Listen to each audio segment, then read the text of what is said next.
Hi, boys and girls. Hope you enjoyed listening to the Boxcar Children. And I'm going to ask you some questions to think about in regards to the book.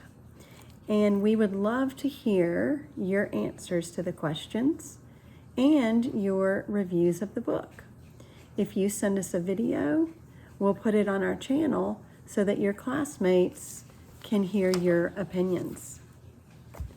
At the end of the story, we find out that grandfather, Mr. Alden, is really a kind man and he loves his grandchildren. The children grew up thinking that he was mean and didn't love them. The author, Gertrude Chandler Warner, only tells us a little bit of the reason why. The children say that grandfather didn't like their mother, but we don't know much else. Why do you think they believe that? What do you think happened? Was it just a silly misunderstanding?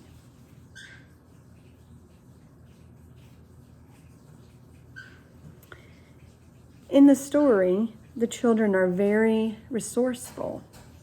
First of all, what does resourceful mean?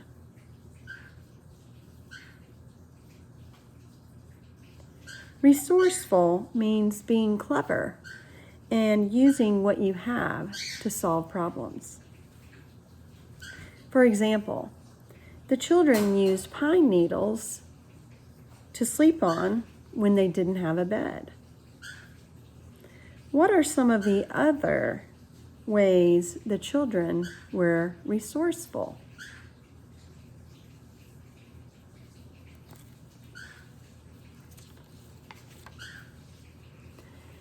Have you heard the word maid before? When we are introduced to Mr. Alden and his big house, we hear a lot about maids. The word maid, the word maid isn't used today as often as it was in times past. Maids are people who help someone in their house. Today, we more often call someone who helps in the house a housekeeper. What are some other things in the book, like the use of the word maid, that tell you it's an old story and not a book written in our current time? Think about these things. The baker and his wife and how they were traveling down the road.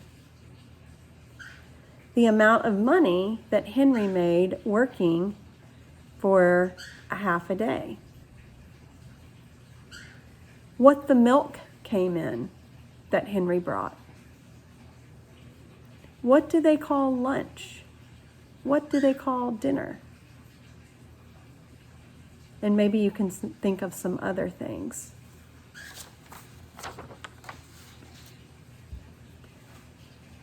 Do you think the children were good at using up what they had and were happy with very few belongings?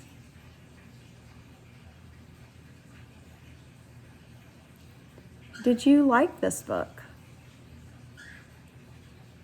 Did it inspire you to try something new or to build something?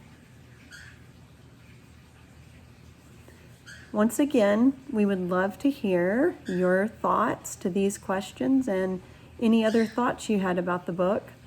And we will share a video of you telling us your opinions on our first grade YouTube channel.